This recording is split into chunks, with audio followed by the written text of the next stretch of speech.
3 Cheyenne women stood tied to wooden posts in Copper Creek's town square, kindling piled at their feet, torches burning in the hands of 40 settlers screaming for blood. They were going to burn them alive, punishment for a raid they didn't commit, revenge for fear they didn't cause. Ezra Colton had exactly 3 seconds to make a choice that would determine whether he died as the coward who once froze while innocence burned, or as the man who finally found courage when it mattered most. One man, 40 armed vigilantes, impossible odds. But Ezra had stopped caring about survival years ago. He only cared about one thing, not watching innocents die. Not again. Ezra Colton rode into the settlement of Copper Creek with the posture of a man who'd learned to disappear in plain sight. At 38, his weathered face carried scars that told stories he refused to speak aloud. The Winchester on his saddle and the Colt at his hip were tools, not trophies, instruments of a trade he'd walked away from 3 years ago. Wyoming Territory in the summer of 1876 was a powder keg waiting for a spark. The defeat of Custer at Little Bighorn 2 months prior had turned frontier paranoia into rage. Every settler saw enemies in shadows. Every native face became a target. Ezra had seen this before. Different territory, different tribes, same hatred. 5 years ago, he'd ridden with the Brennan gang, robbing banks and stagecoaches across Kansas. He'd told himself the violence was necessary, that survival justified everything. Then came the raid on a homestead outside Dodge City. He still saw their faces in his sleep, a woman and her 2 daughters, caught in crossfire he could have prevented. He'd frozen, hesitated, and they died. The gang had scattered after that job, but Ezra carried the weight alone. No amount of whiskey drowned those screams. He'd drifted since then, taking odd jobs, avoiding trouble, trying to outrun a past that clung to him like smoke. Copper Creek was supposed to be just another stop, pick up supplies, maybe find work at a ranch, move on. That plan died when he heard the shouting from the town square. A crowd had gathered near the livery stable, maybe 40 settlers, miners and ranch hands, their faces twisted with righteous fury. 3 wooden posts had been erected in the dirt, and tied to them were 3 Cheyenne women. Ezra's stomach turned to lead. The women ranged in age from perhaps 20 to 40. Their buckskin dresses were torn, their faces bruised. They stood with dignity despite terror in their eyes, refusing to show fear to the mob. "This is justice!" a man shouted from atop a wagon. Ezra recognized the type, a self-appointed leader feeding on crowd energy. Yesterday, Cheyenne raiders burned the Patterson homestead, killed John Patterson and his 2 sons. These savages were found nearby. "They weren't at the raid," an old trapper yelled from the crowd's edge. "I know these women. They're from Red Cloud's peaceful band." "There's no such thing as peaceful Cheyenne anymore," another man roared. "Not after Custer, not after what they did to Patterson." Someone produced torches. Ezra's blood went cold. They were going to burn them alive. The crowd surged forward. Ezra saw wood piled at the base of each post, dry kindling, waiting for flame. His mind flashed to that homestead in Kansas, the mother shielding her daughters, his frozen hands, the gunfire. Not again. The thought came unbidden but absolute. Whatever else he'd become, whatever sins stained his soul, he would not stand by and watch innocence burn. Not this time. Ezra dismounted slowly, checking his rifle, counting the mob. 40 against 1. Impossible odds. But his life had stopped mattering the day those 3 died in Kansas. Maybe this was why he'd survived, to finally do something that mattered. He walked toward the posts, each step feeling like walking toward his own grave. "That's far enough." Ezra's voice cut through the mob noise like a knife. He stood between the crowd and the posts, rifle held loose but ready. "Nobody's burning anyone today."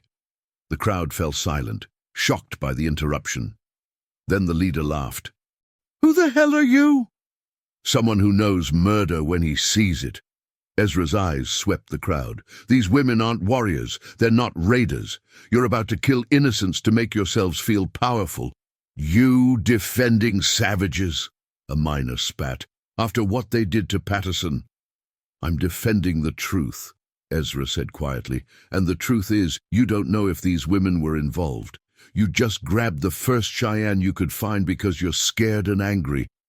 That's not justice. That's just cowardice dressed up pretty." The words hit like slaps. Several men reached for weapons. "I'll tell you what I know," Ezra continued, his voice steady despite his hammering heart.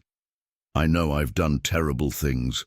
I know I've stood by while innocents died because I was too afraid to act. I know I can't undo those sins." He raised his rifle slightly. "But I can stop this one." "You're one man," the leader sneered. "We're 40. You can't stop us all."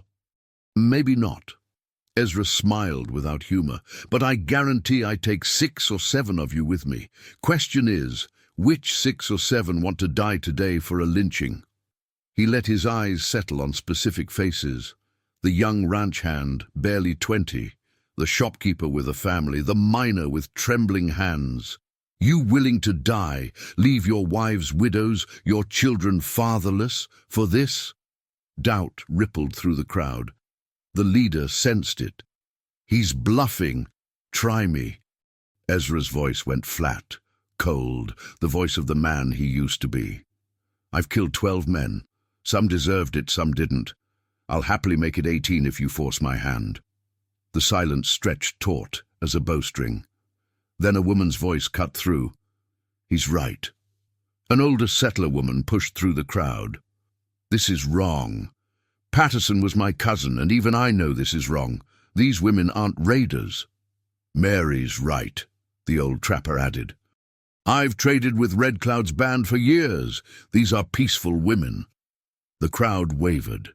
Some began backing away. The leader's face purpled with rage, but his moment had passed. "Everyone go home," Ezra said firmly. "Now." The crowd dispersed slowly, reluctantly. Some shot angry glares, but they left. The leader was the last to go, promising with his eyes that this wasn't over. Ezra waited until the square emptied, then finally allowed himself to breathe. His hands were shaking, adrenaline crash. He approached the posts, cutting the women's bonds with his knife. The eldest woman rubbed her wrists, studying him with sharp, intelligent eyes. "Why?" she asked in accented English. "Why risk death for us?" Ezra holstered his knife. "Because I didn't do it before, and those people died." She seemed to understand something in those words that went deeper than explanation. "I am called Singing Willow. These are my daughters, Morning Rain and Winter Star. Ezra," he glanced around nervously, "you need to leave now. Some of those men will come back with more guns and less witnesses." "We cannot return to our camp," Singing Willow said quietly. "Not safely. The soldiers are pushing our people north. The trails are watched." Ezra cursed softly. He couldn't just abandon them now. "I know a place. Old trading post 2 days north. Abandoned, but defensible. You can hide there until things cool down." "You would guide us?" Winter Star asked, the youngest, perhaps 22. "After what you have done, you owe us nothing more." "I owe myself," Ezra said. "I owe the people I failed to save. Come on, we're losing daylight." They gathered supplies from his horse and slipped out of town using back trails. Behind them, Copper Creek began buzzing with anger and rumor. Ezra knew he'd made himself a target, knew he might not survive what came next. But as they rode into the wilderness, with 3 women alive because he'd finally acted, he felt something he hadn't experienced in 5 years. He felt almost human again. They reached the trading post by nightfall the second day, a decrepit structure near a creek, half collapsed but offering shelter. Ezra set up watch while the women rested, knowing pursuit would come.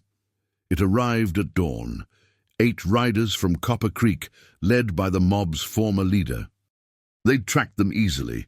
Ezra hadn't tried to hide the trail. Running would only delay the inevitable. "Last chance, Colton," the leader shouted. "Give up the squaws. Ride away. We'll let you live." Ezra stepped into view, rifle ready. Behind him, inside the trading post, the women waited. "Go home! This ends now! You're dead, traitor!" The gunfight exploded with brutal efficiency. Ezra's first shot dropped the leader from his saddle. His second caught a rider in the shoulder. Then bullets were ripping into the trading post walls, wood splinters flying. Ezra fought like a man with nothing to lose, because he truly had nothing left to lose. He'd given up his chance at peaceful anonymity the moment he'd intervened. This was his path now, the one that led to redemption or death. A bullet grazed his ribs. Another tore through his shoulder. Pain bloomed white-hot, but he kept firing. 3 riders broke and fled. 2 more fell wounded. The remaining 3 charged the post. That's when Winter Star emerged, holding a rifle from Ezra's saddle. She fired with practiced precision, dropping 1 rider. Morning Rain appeared with his colt, forcing another to retreat. Together, they held the line. When silence finally fell, 5 riders lay dead or wounded. 3 had fled. Ezra slumped against the wall, blood soaking his shirt. Singing Willow rushed to him with bandages torn from her dress. "Why?" she asked again, pressing cloth to his wounds.